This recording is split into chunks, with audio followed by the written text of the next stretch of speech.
Assalamu alaikum to all those who are watching me and listening me. This is Syed Mohammad सिद्दीन और मैं आपको review portal की press review series में welcome कहता हूं। आज ये हमारा प्रेस रिव्यू नंबर 4 है जिसमें हम 31 मई 2023 से लेकर 6 जून 2023 तक की तमाम मेजर न्यूज़ को कवर करेंगे। तो चलिए शुरू करते हैं आज के इस प्रेस रिव्यू को।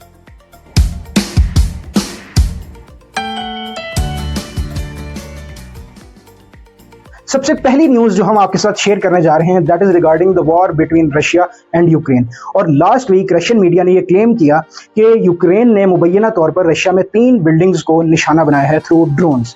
और अगर हम थोड़ा सा 2 वीक्स या 3 वीक्स पीछे जाएं तो 3 मई 2023 को रशियन मीडिया ने यह क्लेम किया था कि यूक्रेन के ड्रोन्स क्रेमलिन में उस जगह को हिट करने की कोशिश कर रहे थे या उस जगह को टारगेट किया जिस जगह पर प्रेसिडेंट पुतिन जो रशियन प्रेसिडेंट हैं उनकी रेजिडेंस है। और लास्ट वीक 3 अदर बिल्डिंग्स जो रशिया में मौजूद हैं उन पर अटैक किया गया यूक्रेन के ड्रोन्स की जानिब से।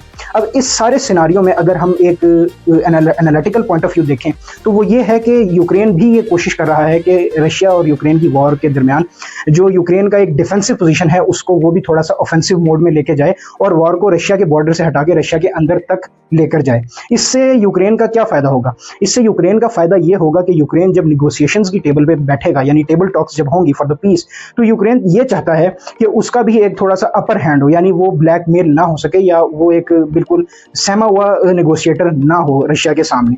और दूसरी तरफ रशियन मीडिया ये भी क्लेम कर रहा है कि यूक्रेन ये प्लान कर रहा है कि किसी तरह प्रेसिडेंट व्लादिमीर पुतिन को कत्ल कर दिया जाए, उनका मर्डर कर दिया जाए थ्रू ड्रोन्स। तो अगर हम इसको ब्रॉडर पर्सपेक्टिव में देखें तो ये वॉर जो है ये रशिया और यूक्रेन तक अभी महदूद है, लेकिन वेस्टर्न कंट्रीज जैसे हमने आपको पास्ट वीक्स के प्रेस रिव्यूज में बताया कि F-16 और दीगर जो एड है वो इन्हें देने की कोशिश कर रहे हैं और दे भी रहे हैं यूक्रेन को। लेकिन अगर इधर हम ब्रॉडर पर्सपेक्टिव में देखें तो अगर वर्ल्ड वॉर का सिनारियो हमारे सामने, वर्ल्ड वॉर 1 का सिनारियो हमारे सामने है, जब आर्क ड्यूक फर्डिनेंड का मर्डर किया गया था तो उसके बाद वर्ल्ड वॉर 1 लग गई थी। अगर कोई भी ऐसा फ्यूचर में इवेंट होता है जिससे प्रेसिडेंट पुतिन को अगर कत्ल कर दिया जाता है या कोई भी ऐसा मिसहैप हो जाता है तो उससे सिर्फ ये होगा कि सिर्फ ये जो जंग है ये सिर्फ रशिया और यूक्रेन तक महदूद नहीं रहेगी, क्योंकि रशिया अभी बहुत मोहतात होकर इस जंग में एक्ट कर रहा है। तो ये जंग मास स्केल में भी कन्वर्ट हो सकती है, क्योंकि रशिया अगर इसका जवाब देगा इस तरह की किसी भी हरकत का तो वो एक छोटा मोटा जवाब नहीं होगा, वो एक बिगर लेवल पे जवाब हो सकता है और वो हो सकता है कि ये जंग न्यूक्लियर वार की तरफ भी स्विच कर जाए। तो इंटरनेशनल रिलेशंस में जितनी भी मेजर पावर्स हैं दे नो कि पास्ट में जितने भी बड़े बड़े कॉन्फ्लिक्ट रहे हैं उनकी कॉन्फ्लिक्ट रेजोल्यूशन थ्रू टॉक्स ही हुई है। हम वर्ल्ड वॉर 1 को देखें, वर्ल्ड वॉर 2 को देखें और थ्रू आउट द हिस्ट्री देखें तो लाखों हजारों लाखों सिविलियंस की जो जानें हैं उनकी कुर्बानी देने के बाद जो मेजर एक्टर्स हैं उनके हेड्स ऑफ द स्टेट्स बैठकर ये डील्स करते हैं, नेगोशिएशंस करते हैं और पीस टॉक्स का इसे नाम देते हैं। लेकिन अगर थोड़ा सा समझ बूझ के चला जाए, कॉन्फ्लिक्ट रेजोल्यूशन को सीरियसली लिया जाए और किसी बड़ी खतरनाक एस्केलेशन से पहले ही तमाम चीज़ों को थ्रू डायलॉग संभाल लिया जाए तो ये चीज़ें बहुत आसान होती हैं। इसमें अमेरिका और वेस्टर्न कंट्रीज़ और एशिया की अगर हम बात करें तो एशिया में चाइना अपना बड़ा मेजर रोल प्ले कर सकता है और इंडिया भी, क्योंकि यूक्रेन की जो वॉर है इसको एंड करना होगा। अगर ये वॉर एंड नहीं होती तो मुस्तकबिल में इसके कॉन्सिक्वेंसेस पूरे रीजन को नहीं बल्कि पूरी दुनिया को पे करने पड़ेंगे। उसके बाद जो नेक्स्ट न्यूज़ हम आपके साथ शेयर करने जा रहे हैं that is regarding the UN peace keeping missions. और last week United Nations peace keeping missions की 75th एनिवर्सरी सेलिब्रेट की गई और UN secretary general Antonio Guterres ने ये इस मौके पर खिताब करते हुए तमाम ममालिक को खिराज तहसीन पेश किया जो यूएन पीस कीपिंग मिशंस में अपना रोल प्ले करते रहे हैं। अगर हम पाकिस्तान की बात करें तो पाकिस्तान को भी खिराज तहसीन पेश किया गया, क्योंकि पाकिस्तान की arm forces, civil arm forces के ऑफिशियल्स और ब्यूरोक्रेसी के काफ़ी ऑफिशियल्स इन पीस कीपिंग मिशंस में परफॉर्म कर चुके हैं अपनी ड्यूटीज़ को। और अगर हम इसका नंबर बताएं आपको तो 2,20,000 से ज़्यादा ऑफिशियल्स जो हैं पाकिस्तान की different arm forces, civil arm forces और ब्यूरोक्रेसी से वो इन मिशंस में परफॉर्म कर चुके हैं अपनी duties. UN peace keeping missions में अगर पाकिस्तान की हम एफर्ट्स की बात करें तो पाकिस्तान 46 मिशंस परफॉर्म कर चुका है यूएन फोर्सेज के साथ, और दूसरी तरफ 29 कंट्रीज़ में पाकिस्तान आर्म फोर्सेज मिशंस कर चुकी हैं। और अभी भी कई ऐसी सब सहारन और नॉर्थ अफ्रीकन कंट्रीज़ हैं जहां पर यूएन पीस कीपिंग मिशन जारी हैं और पाकिस्तान की आर्म फोर्सेज अपनी सर्विसेज प्रोवाइड कर रही हैं। यूएन पीस कीपिंग मिशंस का मकसद ये होता है कि जिस जगह पर सिविल वॉर की सिचुएशन हो वहां पर जो मेजॉरिटी गवर्नमेंट होती है, यानी उनकी हेल्प करनी होती है रेबल्स के अगेंस्ट, यानी जो दहशतगर्द होते हैं या टेररिस्ट होते हैं, या उसके बाद जो ऐसी कंट्री जो वार टॉर्न कंट्री होती है उसमें जाकर रिहेबिलिटेशन की सर्विसेज को इंश्योर करना UN peace keeping mission forces की जिम्मेदारी होती है। तो इसी सिलसिले में यूएन पीस कीपिंग मिशंस किए जाते हैं यूनाइटेड नेशंस की तरफ से। उसके बाद जो नेक्स्ट न्यूज़ हम आपके साथ शेयर करने जा रहे हैं that is regarding a secret meeting in Kandahar. जी हाँ, लास्ट वीक इस खबर को ब्रेक किया गया कि 12 मई को कतर के प्राइम मिनिस्टर मोहम्मद बिन अब्दुर्रहमान और तालिबान के चीफ मुल्ला हैबतुल्लाह अखुंज़ादा की मुलाकात हुई है। ये लास्ट वीक ये खबर ब्रेक हुई है, हालांकि मीटिंग जो है वो 12 मई को हुई थी। और इस मीटिंग के दौरान जो कतरी प्राइम मिनिस्टर हैं मोहम्मद बिन अब्दुर्रहमान, उन्होंने तालिबान चीफ से ये रिक्वेस्ट की कि he should consult his advisers और वो अपनी पॉलिसीज़ को दोबारा देखें। और इस मीटिंग का मकसद ये था कि अफगानिस्तान की जो इंटरनेशनल कम्युनिटी में आइसोलेशन है उसको कम किया जाए। और इस रिगार्डिंग अगर हम वाशिंगटन की न्यूज़ देखें और जो वाशिंगटन का पॉइंट ऑफ व्यू था, तो व्हाइट हाउस और state department of United states of America इस पूरी मीटिंग से पहले से ही आगाह था, यानी उन्हें पता था कि ये मीटिंग हो रही है। और इस मीटिंग से पहले यूनाइटेड स्टेट्स को भी कॉन्फिडेंस में लिया गया था। और इस मीटिंग में उन्होंने, जो कतर के प्राइम मिनिस्टर हैं, उन्होंने तालिबान चीफ को डिफरेंट इश्यूज़ पर कायल करने की कोशिश की, जिसमें सबसे मेजर इशू ये था कि तालिबान की गवर्नमेंट जो है वो अफगानिस्तान में अदर कम्युनिटीज़ जो हैं उनको भी गवर्नमेंट में शामिल करे और उनकी भी गवर्नमेंट में रिप्रेजेंटेशन होनी चाहिए, यानी इक्वल रिप्रेजेंटेशन होनी चाहिए पूरे अफगानिस्तान के लोगों की गवर्नमेंट में। और दूसरा पॉइंट ऑफ व्यू जो इसमें शेयर किया गया अकॉर्डिंग टू द न्यूज़, और जो पॉइंट था डिस्कशन में, वो ये था कि तालिबान ने जब अपनी हुकूमत संभाली है तो गर्ल्स एजुकेशन और वुमेन एम्प्लॉयमेंट को उन्होंने बैन कर दिया है।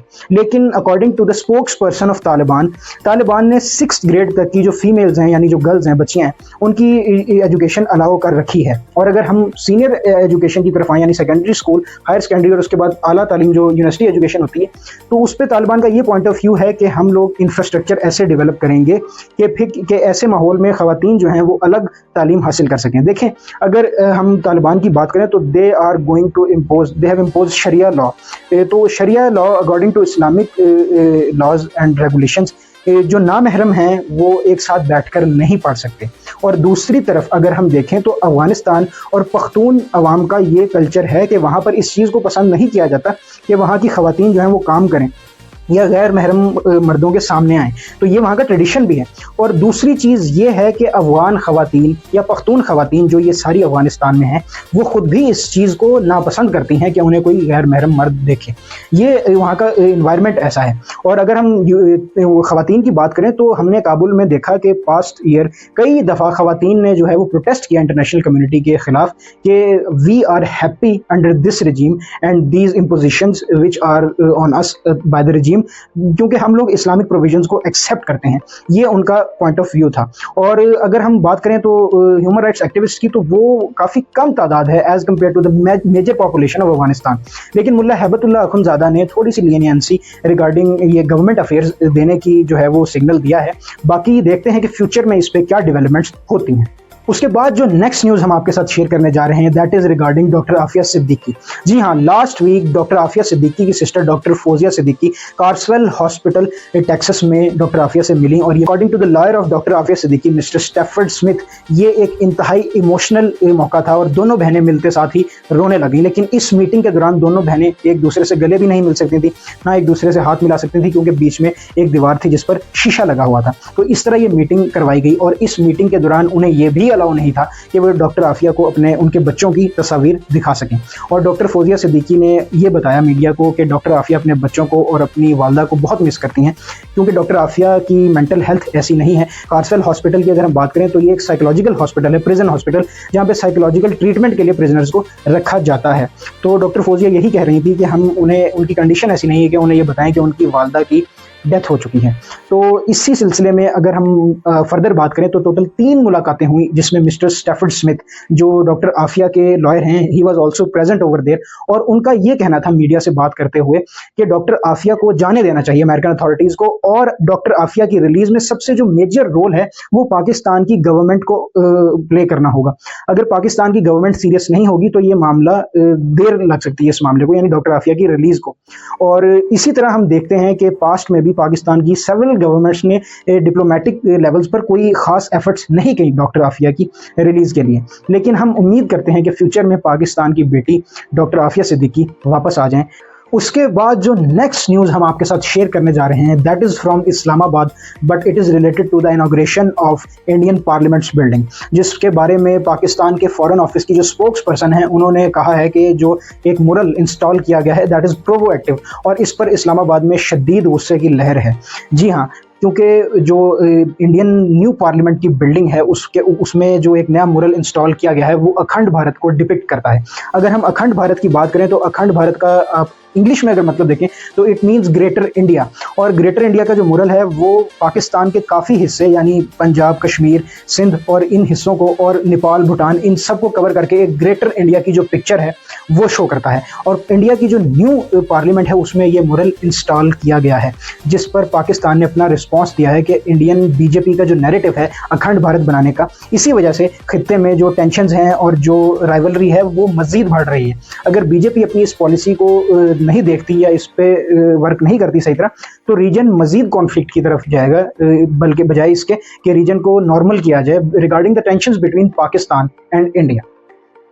उसके बाद जो नेक्स्ट न्यूज़ हम आपके साथ शेयर करने जा रहे हैं that is regarding the Modi's address in American Congress. जी हाँ, 22 जून 2023 को प्राइम मिनिस्टर मोदी जो इंडियन प्राइम मिनिस्टर हैं he is going to address the American Congress, और ये किसी भी फॉरेन डिग्निटरी के लिए सबसे बड़ा एजाज़ है जो अमेरिकन गवर्नमेंट किसी फॉरेन डिग्निटरी को दे सकती है। और इस एड्रेस का टॉपिक ये होगा कि what is the vision of prime minister Modi for the future of India and for the world's greatest democracy. जी हाँ, इंडिया को दुनिया की सबसे बड़ी डेमोक्रेसी भी कहा जाता है, तो उसके बारे में प्राइम मिनिस्टर मोदी का फ्यूचर में क्या विजन है इसको शेयर करने के लिए अमेरिकन गवर्नमेंट ने प्राइम मिनिस्टर मोदी को बुलाया है और वो 22 जून को एड्रेस करेंगे। उसके बाद जो नेक्स्ट न्यूज़ हम आपके साथ शेयर करने जा रहे हैं वो एक सैड न्यूज़ है। जी, लास्ट वीक इंडिया में ओडिशा की स्टेट में एक ट्रेन एक्सीडेंट हुआ है जिसमें 275 लोग या इससे ज़्यादा लोग जो हैं वो अपनी जानों से हाथ धो बैठे और 1300 से ज़्यादा लोग जख्मी हुए। इस एक्सीडेंट के दौरान जो रिपोर्ट्स में आया है वो ये है कि ये ट्रेन खचाखच भरी हुई थी, क्योंकि स्टूडेंट्स का इस टाइम ट्रैवल होता है और डेली वेजेस पे जो काम करते हैं उसका ट्रैवल होता है। दूसरी तरफ इंडियन गवर्नमेंट ये कह रही है कि इस ट्रेन एक्सीडेंट की जो वजह है उसकी इन्वेस्टिगेशन की जाएगी और एक ट्रांसपेरेंट इन्वेस्टिगेशन करके जिम्मेदारों को कटहरे में लाया जाएगा।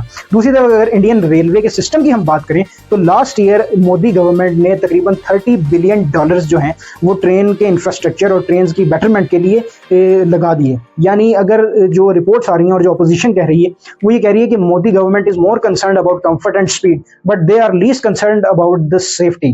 तो ये सारा जो सिनारियो है इस इंसिडेंट के बाद बना है, लेकिन बीजेपी की गवर्नमेंट इसको यही कह रही है कि इसके जिम्मेदारों को जरूर कटहरे में लाया जाएगा इन्वेस्टिगेशन के बाद। Let's see what happens in future.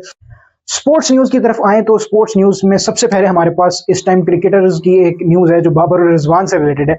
जी हाँ, बाबर और Rizwan Harvard executive education program में एनरोल हो गए जो हार्वर्ड बिजनेस स्कूल का था।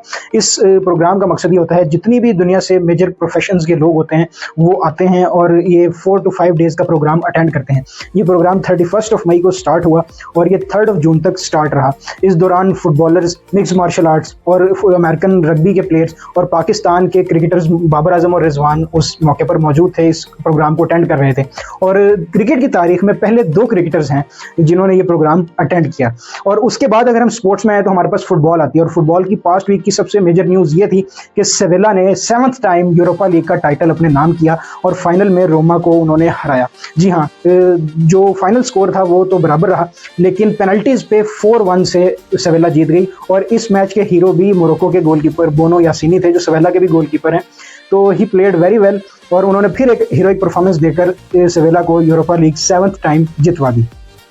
उसके बाद जो न्यूज़ हमारे पास आपके लिए है वो वुमेन्स चैंपियंस लीग से रिलेटेड है और वुमेन्स चैंपियंस लीग का फाइनल लास्ट वीक बार्सिलोना जीतने में कामयाब हो गया। और इसके साथ ही अगर हम मेंस चैंपियंस लीग की बात करें तो मेंस चैंपियंस लीग का फाइनल 10 जून 2023 को खेला जाएगा अतातुर्क स्टेडियम इस्तांबुल में। तो लेट्स सी कि मेंस चैंपियंस लीग के फाइनल का रिजल्ट क्या होता है।